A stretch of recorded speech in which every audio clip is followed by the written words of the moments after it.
Bonsoir à toutes et à tous. C'est juste pour apporter quelques éclaircissements. Hier, tardivement, on a suivi une émission diffusée par Abdul Nyang, dans laquelle il y a un logo ou un enregistrement audio de quelques minutes dans lesquelles il y a un monsieur dont nous ne connaissons pas du tout, qui fait une intervention en Bambara, comme quoi ils ont un lien avec le mouvement d'autodéfense d'Anna Ambassadou pour déstabiliser le régime en place. Bon, il faut que les choses soient très claires, il faut que les gens comprennent d'abord quelle est la philosophie de Dana Ambassadou.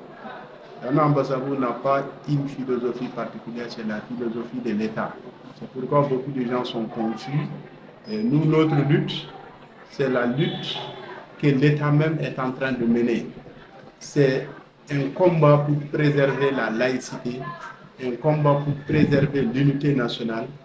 Nous ne sommes ni indépendantistes, ni autonomistes. Nous ne nous battons pas pour une religion.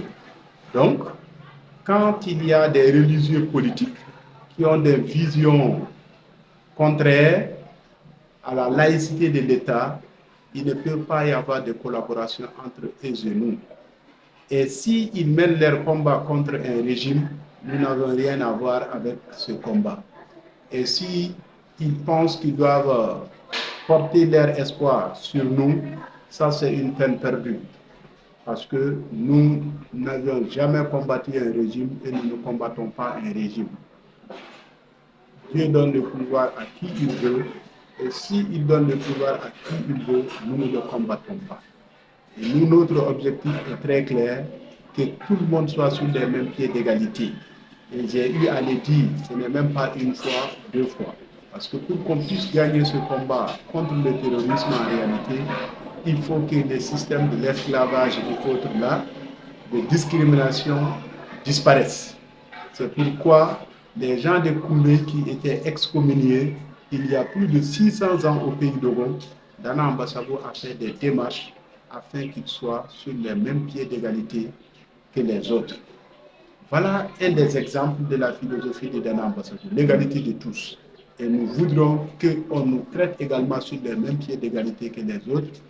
Voilà notre vision. Et maintenant, penser qu'ils sont en collaboration avec Dana Ambassadou n'a rien à voir ni de loin, ni de près dans cette histoire. Et notre combat, c'est le combat de la laïcité. Et ceux qui combattent le régime généralement, surtout ceux qui sont d'obédience religieuse en réalité, certains d'entre eux sont contre la laïcité et au cours des opérations référendaires également, Toloba s'est exprimé clairement que de voter en faveur de la laïcité.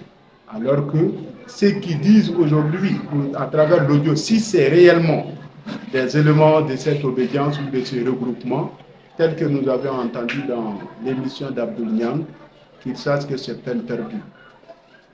Nous les avions jamais rencontrés, nous n'avions jamais échangé avec eux. Notre vision est très claire, nous ne sommes pas indépendantistes, nous ne sommes pas autonomistes, nous ne sommes pas contre un régime, nous ne sommes pas contre quelqu'un. Nous, notre objectif est très clair, c'est la stabilité du Mali. Point. Pas d'autre idéologie derrière. Les gens peuvent parcourir nos différentes émissions. Le président du mouvement Dana Ambassadou a eu à faire également des interventions dans ce sens-là. Les terroristes il y en a deux. On a été très clair là-dessus. Il y a des terroristes passifs et il y a des terroristes actifs. Généralement, les terroristes passifs, ce sont ceux qui sont en ville, qui essaient de déstabiliser le pays. Et pour nous, il faudra frapper un terroriste où qu'il soit. Voilà notre vision. Il faudra les frapper. Ce n'est rien d'autre. Parce qu'il est très difficile de négocier avec eux. La négociation avec eux n'est pas que dans un seul sens. Vous voyez? Et donc, sur ce, vraiment, nous remercions tout le monde. Je remercie également Noël qui a eu à s'exprimer là-dessus. On a eu à rencontrer des religieux, souvent, qui nous ont invités à leur rencontre dans le cadre de la paix. Mais nous avons été très clairs.